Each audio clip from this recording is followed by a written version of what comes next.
فاروق اعظم اپنے گھر گئے، فرمایا ہمیشہ ابو بکر صدیق بازی لے جاتے ہیں، آج میں اتنا لے جاؤں کہ ابو بکر صدیق سے بازی میں لے۔ اس قسم کا رشک شریعت میں اجازت دی ہے کہ اگر کسی نے اللہ کی راہ میں 1000 روپے دیا ہے تو کوئی بندہ یہ رشک کر سکتا ہے کہ میں اللہ کی راہ میں اس سے 1000 کی جگہ 2000 دوں۔ شریعت میں اس قسم کے رشک کو جائز ہے۔ کسی نے قرآن پاک 1 ختم کیا تو میں 2 ختم کر کے قرآن پاک پڑھ کے بتاؤں۔ خود عثمان غنی کا یہ حال تھا کہ بہت کم رات کو سویا کرتے اور سونے کے بعد اٹھتے تھے، تھوڑی دیر سوتے اٹھتے۔ تہجد کی نماز میں، ہر تہجد کی نماز میں روزانہ رات کو 1 قرآن پاک ختم کیا کرتے تھے حضرت عثمان غنی رضی اللہ تعالیٰ۔ یہ اللہ کے نبی صلی اللہ علیہ وسلم کی تربیت اور صحبت کا اثر تھا۔ بہرحال حضرت عمر گئے، آدھا مال بال بچوں کے لیے رکھا اور آدھا مال لے کے مسجد نبی میں آئے، اور ادھر حضرت عثمان غنی رضی اللہ تعالیٰ عنہ اللہ کے نبی اعلان فرما رہے ہیں کہ ہے کوئی اللہ کا بندہ اس غزوہ تبوک میں اللہ کی مدد کرے اور جنت میں مقام بنائے۔ حضرت عثمان نے اعلان کیا یا رسول اللہ میری طرف سے 100 اونٹ ماں سامان کے ساتھ، میں ہے اور کوئی اللہ کا بندہ کہ اس میں اور مدد کرے اور جنت میں میرے قریب ہو، فرمایا رسول اللہ 200 اونٹ دے رہا ہوں۔ اس طرح اللہ کے نبی صلی اللہ علیہ وسلم نے اعلان کرتے گئے اور حضرت عثمان غنی نے 700 اونٹ یا 800 اونٹ ماں سامان کے دیا۔ اس کے بعد بھی جناب رسول اللہ نے جب اعلان کیا تو گھر میں لے گئے، 1000 اشرفی رکھی تھی اس کو لا کے جناب رسول ممبر پہ بیٹھے تھے اور اللہ کے رسول صلی اللہ علیہ وسلم کے ہاتھ میں دے دیا۔ اللہ کے رسول اتنے خوش تھے کہ ان اشرفی کو اپنے ہاتھ پہ پھیراتے تھے اور الفاظ کہا کہ بعض کے بعد یہ عمل کے بعد عثمان کچھ بھی نہ کرے تو عثمان کی مغفرت کے لیے یہ عمل کافی ہے۔ لیکن عثمان غنی نے اس کے بعد تو عثمان غنی کی کیفیت یہ ہوئی کہ تہجد میں 1 رات میں قرآن پاک پڑھتے۔ یہ حضرت عثمان غنی رضی اللہ تعالیٰ عنہ کو نبی پاک صلی اللہ علیہ وسلم کے دور میں، حضرت ابوبکر صدیق کے دور میں، حضرت عمر کے دور میں یہ وہ سخاوت کا معاملہ تھا۔ پچھلا جمعہ بتا دیا تھا کہ مسجد نبوی کو خریدنے کے بعد ابوبکر صدیق رضی اللہ تعالیٰ عنہ کے پیسے سے سہل اور سہیل نام کے آدمی سے مسجدیں خریدی، اس کے بعد تعمیر کیا جناب رسول نے۔ لیکن حضرت ابوبکر صدیق رضی اللہ تعالیٰ عنہ حضرت عمر کے زمانے کے بعد حضور صلی اللہ علیہ وسلم کے زمانے میں ان مسجد چھوٹی پڑنے لگی، ایک مکان بازو میں بک رہا تھا 20,000 درہم کا۔ اللہ کے نبی نے اعلان فرمایا کہ یہ زمین کوئی اللہ کا بندہ اللہ واسطے مسجد میں لے کے دے دے۔ حضرت عثمان نے 20,000 درہم میں خرید کے وہ مسجد دی، وہ جگہ دیا مسجد نبی کے لیے۔ بحر روما کنواں پچھلے جمعہ بتایا کہ آپ نے اس کو خرید کر، اللہ کے نبی نے فرمایا مسلمانوں کے لیے اگر کوئی روما کا کنواں خرید کر فی سبیل اللہ وقف کر دے اللہ اس کو جنت میں اونچا مقام عطا فرمائے گا۔ حضرت عثمان نے اس کو خرید کر مسلمانوں کے لیے وقف کر دیا۔ آج بھی وہ بحر روما ہے مدینہ منورہ میں، حضرت عثمان غنی رضی اللہ تعالیٰ کے نام سے، جو آپ نے بحر روما کے بازو میں جتنے کھجور کے درخت ہیں آج بھی اسی طرح موجود ہیں، جو ساتھ میں لوگ جاتے ہیں بتانے والے، اگر وہاں کے مقامی لوگ ہیں تو وہ بتائیں گے کہ یہ پورا کا پورا باغیچہ حضرت عثمان غنی رضی اللہ تعالیٰ عنہ کا ہے۔ یہ وہ صحابہ کرام کے خلیفہ سوم حضرت عثمان غنی رضی اللہ تعالیٰ عنہ کا معاملہ۔ بہت سارے معاملات ہیں اللہ کے نبی صلی اللہ علیہ وسلم کے صحابہ کا، لیکن ظاہر بات ہے ہم بیان وہ کرتے ہیں اور سناتے اس لیے ہیں کہ جو عمل ہم کر سکیں۔ ظاہر بات ہے ہم حضرت عثمان جیسا عمل کر پائیں گے کہ حضور اکرم صلی اللہ علیہ وسلم کا ہاتھ چھونے کے بعد پھر جب تک زندہ رہے اپنی شرمگاہ کو ہاتھ نہیں لگایا، یہ عثمان کا مقام تھا، ہمارا مقام کہاں ہو؟ ظاہر بات ہے یہ کہنا سننا اس لیے ہے کہ اللہ کے رسول صلی اللہ علیہ وسلم اس دنیا سے جب وفات پائے ہیں حضرت عثمان سے راضی رہے ہیں، ابو بکر سے راضی رہے ہیں، عمر سے راضی رہے ہیں، تمام صحابہ سے راضی رہے ہیں۔ اور اس کے بعد پھر حضور اکرم صلی اللہ علیہ وسلم کی وفات کے بعد بہت سارے صحابہ مرتد ہوئے، کسی نے نبوت کا دعویٰ کیا، کسی نے معراج کا انکار کیا۔ اہل سنت والجماعت کا ایک کمال ہے کہ پھر ان کو ان صحابہ کے درجے میں نہیں رکھا گیا۔ صحابہ انہیں کو کہا جاتا ہے جو ایمان کے ساتھ ان آنکھوں سے دیدار کیا ہے جناب رسول اللہ صلی اللہ علیہ وسلم کا، اور پھر حضور اکرم صلی اللہ علیہ وسلم کی وفات کے بعد بھی ایمان پر ہی ان کا خاتمہ ہوا ہے، وہ صحابہ کرام رضوان اللہ تعالی اجمعین ہیں۔ حضرت عثمان غنی رضی اللہ تعالیٰ عنہ ابوبکر صدیق کے زمانے میں، نبی پاک صلی اللہ علیہ وسلم کے زمانے میں سب سے پہلے کاتب وحی حضرت عثمان غنی رضی اللہ تعالیٰ عنہ، سب سے پہلے کاتب وحی۔ اللہ کے رسول بھی جو وحی آتی تھی اس کو لکھانے کے لیے جو کام کرتے تھے، اور حضور اکرم صلی اللہ علیہ وسلم کا پرسنلی خطوط، اپنی ذاتی خطوط اللہ کے رسول صلی اللہ علیہ وسلم حضرت عثمان سے لکھایا کرتے، نجی خطوط۔ اس میں ذاتی جو بات ہوتی تھی وہ خبر ہوتی تھی جناب حضرت عثمان غنی رضی اللہ تعالیٰ عنہ کو جناب رسول کی باتوں۔ یہ وہ حضرت عثمان رضی اللہ تعالیٰ عنہ بنی امیہ سے ہے۔ بنو امیہ ہی سے آج لوگوں کو بڑی دشمنی ہے، کیونکہ بنی امیہ ہی سے حضرت عثمان بھی ہیں، بنو امیہ سے حضرت امیر معاویہ ہیں۔ اور کمال کی بات یہ ہے کہ حضرت عمر رضی اللہ تعالیٰ عنہ کا ایک قول لوگ پیش کرتے ہیں کہ فتح مکہ کے لوگ جو مسلمان ہوئے ہیں، حضرت عمر نے فرمایا کہ فتح مکہ کے جو لوگ مسلمان ہوئے ہیں ان کو 30 سال تک کوئی عہدہ نہ دیا جائے، اس لیے کہ ان کی تربیت جناب رسولوں کے ساتھ نہیں ہوئی ہے۔ اصل میں یہ جملہ اس لیے کہا جاتا ہے کہ حضرت امیر معاویہ رضی اللہ تعالیٰ عنہ، ابو سفیان رضی اللہ تعالیٰ عنہ فتح مکہ میں ایمان لائے، یہ بنو امیہ سے۔ اور ابو سفیان کو پناہ لینے کے لیے، ابو سفیان کو اللہ کے نبی صلی اللہ علیہ وسلم کے بعد لے جانے کے لیے حضرت عثمان نے ہی امان دی تھی۔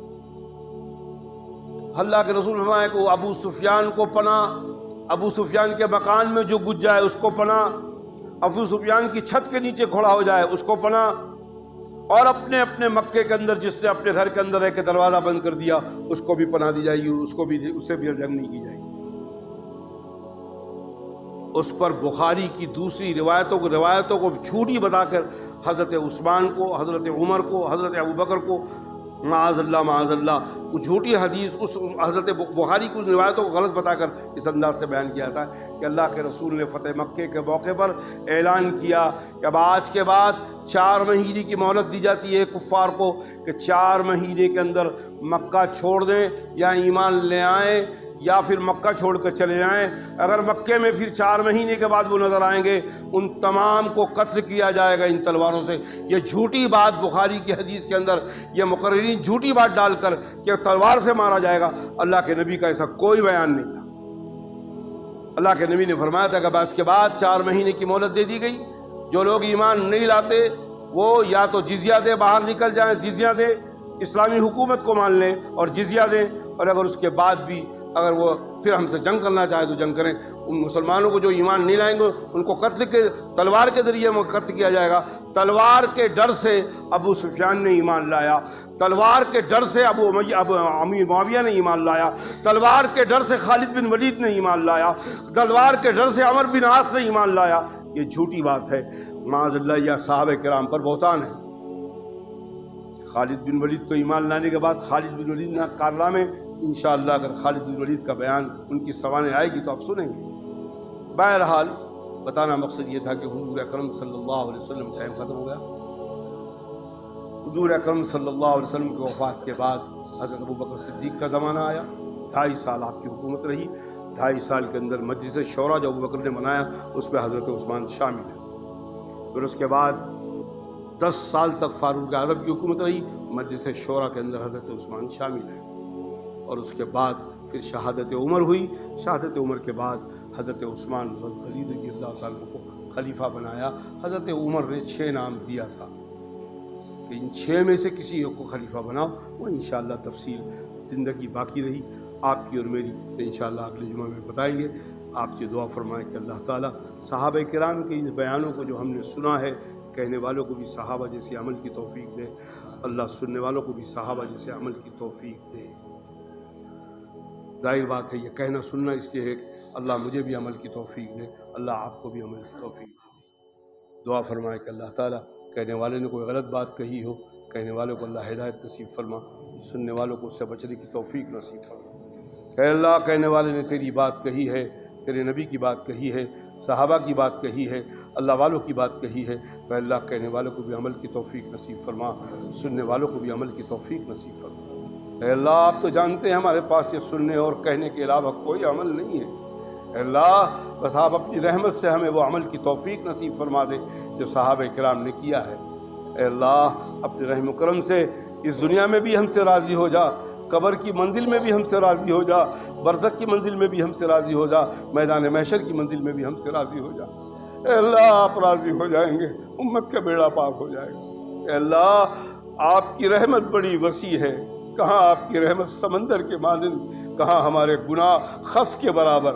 اے اللہ خس کو ڈال دیا جائے، رائی کے دانے کو سمندر میں ڈال دیا جائے، کہاں پتہ لگے گا اس رائی کے دانے۔ اے اللہ آپ کی رحمت اتنی وسیع ہے۔ اے اللہ اس وقت امت بڑی بدحالی میں ہے، اے اللہ بڑی بے چین ہے، پوری امت کو اے اللہ دنیا میں مٹانے کی کوشش کی جا رہی ہے۔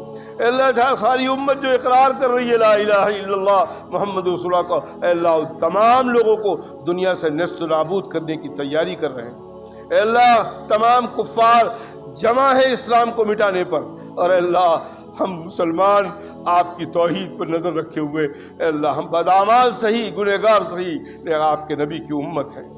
اے اللہ ایک نگاہ کرم آپ کے نبی کی امت پر ڈال دے، امت کے بیڑا پار ہو جائے گا، آپ کی خدائی میں کوئی فرق نہیں آئے گا۔ اے اللہ ساری دنیا اس وقت اے اللہ فلسطین کے مظلومین کو دیکھ رہے ہیں، سن رہے ہیں، اے اللہ کوئی ان کی مدد کرنے والا نہیں۔ 57 مملکت اسلام کی مسلمانوں کی ہے، اے اللہ وہ معصوم بچے اپنی گودوں میں ہاتھ میں ماں گود میں لی ہوئی ہیں، وہ بچے کی زبان سے حسبنا اللہ ونعم الوکیل، ماں کی زبان سے حسبنا اللہ ونعم الوکیل نکل رہا ہے۔ دنیا کی کوئی مسلم حکومتیں، کوئی مالدار، کوئی دولت مند اے اللہ ان کی طرف نظر التفات کرنے کو تیار نہیں ہے۔ اے اللہ ہم یہ دعا اس لیے کر رہے ہیں کہ اللہ ہمیں فلسطین کے مظلومین کی مدد میں شامل فرما دے۔ تیرے نبی نے فرمایا ہے کہ دعا مومن کا ہتھیار ہے، ہماری ان دعاؤں کو اے اللہ ان فلسطین کے مجاہدین کے لیے اے اللہ گولہ بارود بنا دے، بم بنا دے ان دعاؤں کو، اے اللہ انہی دعاؤں کو اے اللہ ابابیل کی وہ کنکریاں بنا دے، اے اللہ ان دعاؤں کو اے اللہ آسمان سے غیبی فرشتوں کے ذریعے ان کی مدد فرما دے۔ اے اللہ ہمارے وہ بھائی بیت المقدس کو کسی حالت میں چھوڑنے کو تیار نہیں ہے، اپنے بال بچوں کی قربانی دے چکے ہیں، بیوی بچے قربان ہو چکے ہیں، مال و دولت ختم ہو گیا ہے، بلڈنگیں توڑ دی گئی ہے، گھر سے بے گھر باہر بیٹھے ہوئے ہیں، لیکن مسجد اقصی کی حفاظت کر رہے ہیں۔ اللہ ان کی محنتوں کو قبول فرما دے، اے اللہ ان کی غیبی مدد فرما دے۔ اے اللہ اس کے بعد ملک ہندوستان کے اندر بھی مسلمانوں پہ بڑا افراتفری کا ماحول چل رہا ہے، تمام اسلام کے خلاف منصوبوں کو اے اللہ اپنے رحم و کرم سے ملیامت فرما دے، ان کے تمام منصوبوں کو نیست و نابود فرما دے۔ اے اللہ پوری دنیا میں اسلام کا بول بالا فرما دے، قرآن پاک کا بول بالا فرما دے، مسلمانوں کا بول بالا فرما دے، نبی پاک صلی اللہ علیہ وسلم کے طریقوں کا بول بالا فرما دے۔ اے اللہ جب تک ہمیں دنیا میں زندہ رکھ، راحت والی زندگی، عافیت والی زندگی، ایمان والی زندگی، عمل صالح والی زندگی نصیب فرما، اور اللہ جب وہ کٹھن موت کا وقت ہے اے اللہ راحت والی موت، عافیت والی موت، ایمان والی موت، شہادت والی موت نصیب فرما۔ اے اللہ ہماری ان دعاؤں کو اپنی بارگاہ میں قبول فرما، ہماری یہ چھوٹی چھوٹی دعاؤں کو دنیا کے لیے امن، آخرت کے لیے نجات کا اسباب بنا۔ اے اللہ ہمارے والدین کی مغفرت فرما، ہمارے تمام رشتہ دار مرحومین کی مغفرت فرما، نبی پاک صلی اللہ علیہ وسلم کی ساری امت کی مغفرت فرما۔ اے اللہ نبی پاک صلی اللہ علیہ وسلم کی ساری امت جو دنیا سے جا چکی ہے، قوم جنات سے ہو، قوم انسان سے ہو، اے اللہ ان سب کی مغفرت فرما۔ اور اے اللہ نبی پاک صلی اللہ علیہ وسلم کی امت جو حیات ہے، قوم جنات سے ہوں، قوم انسان سے ہو، اے اللہ ان کے لیے ہدایت کے فیصلے فرما دے۔ اے اللہ ہمارے قلوب کو ہدایت کی طرف پھیر دے۔ اے اللہ عقیدہ توحید کو مضبوط بنا دے، عقیدہ رسالت کو مضبوط بنا دے، عقیدہ معاد کو مضبوط بنا دے۔ ہماری ان دعاؤں کو اپنی بارگاہ میں قبول فرما۔ اے اللہ جو ہم میں بیمار ہوں ان سب کو صحت کاملہ عاجلہ عطا فرما۔ اے اللہ جو بے اولاد ہوں ان کو نیک صالح اولاد نصیب فرما۔ اے اللہ جو بے روزگار ہوں ان کو دند روزگار سے رزق حلال کی سبیل پیدا فرما۔ اے اللہ بیت اللہ کی حفاظت فرما، مسجد نبوی کی حفاظت فرما، مسجد اقصی کو دشمنوں کو چنگل سے آزاد فرما، بابری مسجد کی بازیاب کاری کا اسباب پیدا فرما۔ دنیا میں جتنی مساجد ہیں اللہ ان کی حفاظت فرما، جتنے مدارس ہیں ان کی حفاظت فرما، جتنی خانقاہیں اللہ ان کی حفاظت فرما، جتنی تنظیمیں تیرے دین کا کام کر رہی ہیں اللہ ان سب کو اخلاص سے کام کرنے کی توفیق نصیب فرما۔ ہماری دعاؤں کو ان کے حق میں قبول فرما۔ اے اللہ اپنے رحم و کرم سے نبی پاک صلی اللہ علیہ وسلم کی ساری امت پر ایک نگاہ کرم ڈال دے، ایک رحم ڈال دے، ایک تبلیغ دے، اور اے اللہ ہمیں نیک اعمال کی توفیق نصیب فرما۔ اے اللہ ہوگا تو وہی جو آپ چاہیں گے۔ اے اللہ ہماری ان دعاؤں کو، ان ارادوں کو اے اللہ پائے تکمیل تک آپ ہی پہنچا سکتے ہیں۔ اے اللہ ارادہ ہم نے کیا ہے، توفیق عطا فرمائیں گے اور اس کام کو انجام تک آپ پہنچائیں گے۔ اے اللہ نبی پاک صلی اللہ علیہ وسلم کی ساری امت کی غیبی مدد فرما دے، اعمال صالحہ کرنے میں غیبی مدد فرما، عقیدہ توحید پر غیبی مدد فرما، عقیدہ رسالت پر غیبی مدد فرما، عقیدہ معاد پر غیبی مدد فرما۔ ہماری ان دعاؤں کو اے اللہ اپنی بارگاہ میں قبول فرما۔ وصلی اللہ تعالی علی خیر خلقہ محمد وآلہ واصحابہ اجمعین برحمتک یا ارحم الراحمین۔